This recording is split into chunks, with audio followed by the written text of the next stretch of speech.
Students, अभी आपने जो वीडियो देखा, ये वीडियो क्यों डाला गया है ये मैं आपको इस वीडियो के लास्ट में बताऊंगा। लेकिन मैं आपको आज के इस टॉपिक के बारे में बता दूं कि आज हम जिस टॉपिक पर चर्चा करने जा रहे हैं वह हमारा है बियॉन्ड। स्टूडेंट्स, बियॉन्ड हमारा एक एडवर्ब है, इसके साथ ही साथ एक प्रीपोजिशन भी है। बियॉन्ड का सेंटेंसेज में दो तरह से प्रयोग किया जाता है, तो कैसे इसका हम प्रयोग करते हैं ये हम एक एक करके जानेंगे। आगे बढ़ने से पहले मैं आपको बियॉन्ड का हिंदी अर्थ बता दूं कि बियॉन्ड का हिंदी अर्थ होता है कि बस की बात नहीं है, के परे, के आगे या के पार। अगर सेंटेंसेज में ये सब भी शब्द आते हैं तो हम उस वाक्य का हिंदी से इंग्लिश ट्रांसलेट करते समय बियॉन्ड का यूज करेंगे।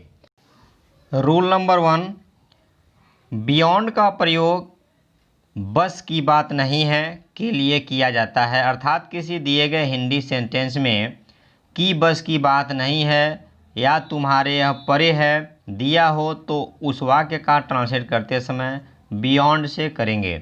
लेकिन बियॉन्ड के साथ जिरंड और इन्फिनेटिव का भी प्रयोग करते हैं ऐसे वाक्यों में, ऐसे सेंटेंसेज में। तो स्टूडेंट्स, आगे बढ़ने से पहले जिरंड और इन्फिनेटिव को भी जान लेते हैं। आइए एग्जाम्पल से समझने का प्रयास करते हैं। सबसे पहले जिरंड देखते हैं। जिरंड मेन वर्ब की फर्स्ट फॉर्म में आईएनजी लगाने से जिरंड बनता है। इसका हिंदी में अर्थ ना, ने, नी आता है। याद रखेंगे, मेन वर्ब की फर्स्ट फॉर्म में आईएनजी लगाने से जिरंड बनता है, लेकिन यह जिरंड का काम तभी करेगा जब इसका हिंदी में अर्थ ना, ने, नी आएगा। एग्जाम्पल देखते हैं। एक सेंटेंस है, नाचना एक कला है। नाचना यहाँ लास्ट में ना लगा है तो यह हमारा जिरंड है। इसका ट्रांसलेट करते समय डांस में आईएनजी लगाएंगे तो डांसिंग इज एन आर्ट। तो इस सेंटेंस में आपने देखा कि डांसिंग एक जिरंड है। आइए इन्फिनेटिव को देख लेते हैं। मेन वर्ब की फर्स्ट फॉर्म के पूर्व टू लगाने से इन्फिनेटिव बनता है। इसका भी हिंदी में अर्थ ना, ने, नी आता है। तो ना, ने, नी अर्थ इसका भी आएगा, बट ये वर्ब के पूर्व टू लगाने से बनता है। एग्जाम्पल देखते हैं।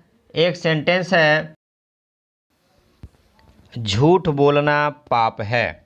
इस सेंटेंस में बोलना के अंत में ना लगा है, यह एज अ वर्ब यूज हो रहा है। तो जब इसका ट्रांसलेट करेंगे तो टेल अ लाई मीन्स झूठ बोलना होता है। इसके पूर्व हम टू लगाएंगे तो यह इन्फिनेटिव का काम करेगा, तो to tell a lie is sin. वहीं दूसरे सेंटेंस में मानव से प्रेम करना ईश्वर से प्रेम करना है। मानव से प्रेम करना और फिर वहीं लास्ट में करना दो बार दिया हुआ है। तो मानव से प्रेम करना वर्ब है, उसके ऊपर टू लगेगा तो टू लव मैन इज पुनः प्रेम करना टू लव गॉड। तो इस सेंटेंस में आपने देखा कि टू लव और वहीं पहले सेंटेंस में टू टेल, ये दोनों हमारे एज अ इन्फिनेटिव यूज हुए हैं। तो आई होप कि आपको इन्फिनेटिव और जिरंड क्लियर हो चुका होगा। स्टूडेंट्स, यदि देखा जाए तो इन्फिनेटिव और जिरंड का जो टॉपिक है यह बहुत लंबा टॉपिक है, फिर भी मैंने आपको संक्षिप्त में समझाने का प्रयास किया है ताकि जो आज का हमारा यह टॉपिक है बियॉन्ड, यह बेहतर तरीके से आपको समझ में। रूल नंबर 1 के अंतर्गत यदि दिए गए हिंदी सेंटेंसेज में कि बस की बात नहीं है या बस की बात नहीं है या किसी काम को करना किसी के बस की बात नहीं है, इस तरह से शब्द आए हों तो उनका हम ट्रांसलेट स्क्रीन पर दिख रहे स्ट्रक्चर के अनुसार बनाएंगे। जैसे main verb first form ING अर्थात यह जिरंड है, पुनः डॉट डॉट डॉट इज और बियॉन्ड पुनः जो शब्द होगा उसे लिखेंगे। उसी को आप एज अ इन्फिनेटिव से भी बना सकते हैं। Two plus main verb first form, पुनः जो खाली जगह है उसमें जो शब्द होगा उसे भरना है, पुनः इज लगाकर बियॉन्ड लिख करके आपको फिर जो बचा हुआ शब्द होगा उसे लिखना है। तो आइए एग्जाम्पल से समझते हैं। जैसा कि आप स्क्रीन पर देख रहे हैं, एक सेंटेंस लिखा है, अंग्रेजी बोलना तुम्हारे बस की बात नहीं है। इस सेंटेंस में बस की बात नहीं है लिखा हुआ है। तो इसका ट्रांसलेट करने के लिए ऊपर जो स्ट्रक्चर दिख रहा है उस स्ट्रक्चर से हम इसका ट्रांसलेट करेंगे। आप इन्फिनेटिव और जिरंड दोनों से ही इसका ट्रांसलेट कर सकते हैं। तो देखिए, यदि आप इसका ट्रांसलेट जिरंड से करते हैं तो स्पीक में आईएनजी लगाएंगे। Speaking English is beyond you. Speaking English is beyond you. चूँकि यह हमारा हिंदी सेंटेंस प्रेजेंट टेंस में लिखा हुआ है, इसलिए हम यहाँ इज़ का यूज़ करेंगे। यदि पास्ट होगा तो वाज हो जाएगा, फ्यूचर होगा तो वहाँ पर विल का प्रयोग करेंगे। टेंस बदलने के साथ साथ सहायक क्रिया बदल जाएगी। स्टूडेंट्स, यदि आप सेम सेंटेंस का ट्रांसलेट इन्फिनेटिव के द्वारा करना चाहते हैं तो आप उस तरह से भी बना सकते हैं। आप स्पीक में जो आईएनजी लगा है, आईएनजी को हटा करके स्पीक के पूर्व टू लगाएंगे तो टू स्पीक, ये हमारा हुआ इन्फिनेटिव। तो to speak English is beyond you. To speak English is beyond you. Students, तो आपने देखा कि किस प्रकार से इन्फिनेटिव और जिरंड दोनों का प्रयोग करके इस सेंटेंस का आपने हिंदी से इंग्लिश ट्रांसलेट किया। एक सेंटेंस और देखते हैं। मैच जीतना तुम्हारे बस की बात नहीं है। यहाँ मैच जीतना, जीतना हमारा वर्ब है। यदि आप पहले जिरंड से बनाएंगे तो विन में आईएनजी लगाएंगे तो winning the match is beyond you. Winning the match is beyond you. यदि आप सेम सेंटेंस को इन्फिनेटिव के द्वारा ट्रांसलेट करना चाहते हैं तो आईएनजी हटाएंगे और विन के पूर्व टू लगाएंगे। To win the match is beyond you. To win the match is beyond you. Students, एक और सेंटेंस देखते हैं। योगी को हराना किसी के बस की बात नहीं है। यदि इसका ट्रांसलेट करना हो तो आप इन्फिनेटिव और जिरंड दोनों से ही इसका ट्रांसलेट कर सकते हैं। तो देखिए, योगी को हराना किसी के बस की बात नहीं है। हराना यहाँ पर हमारा वर्ब है। डिफीट मीन्स हराना होता है, तो इसमें आईएनजी लगाएंगे तो यह हमारा जिरंड बनेगा। Defeating Yogi is beyond anyone. Is beyond anyone, किसी की बात जब आएगी तो वहाँ हम एनीवन का प्रयोग करेंगे।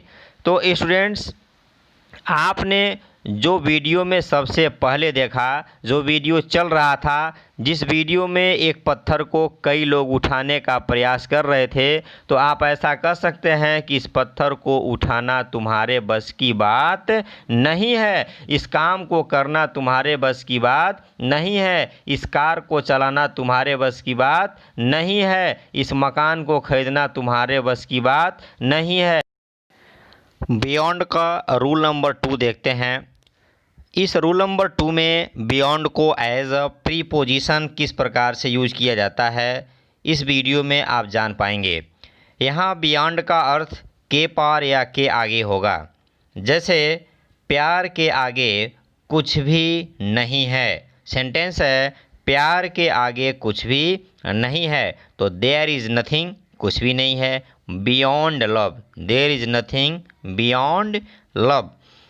एक सेंटेंस देखिए, उसका काम तुलना से परे है। His work is beyond comparison. His work is beyond comparison. एक सेंटेंस और देखिए। सेंटेंस है, इस पहाड़ के उस पार एक मंदिर था। इस पहाड़ के उस पार एक मंदिर था, तो देयर वाज अ टेम्पल, एक मंदिर था। देयर वाज अ फॉरेस्ट, एक जंगल था। सेंटेंस देखिए, इस पहाड़ के उस पार एक मंदिर था। एक मंदिर है, एक मंदिर था, एक राजा है। ऐसे सेंटेंसेस का ट्रांसलेट आप देयर से बनाते हैं तो पर beyond this mountain. I hope कि आपको बियॉन्ड का यह दोनों अर्थ अच्छी तरह से समझ में आ चुका होगा।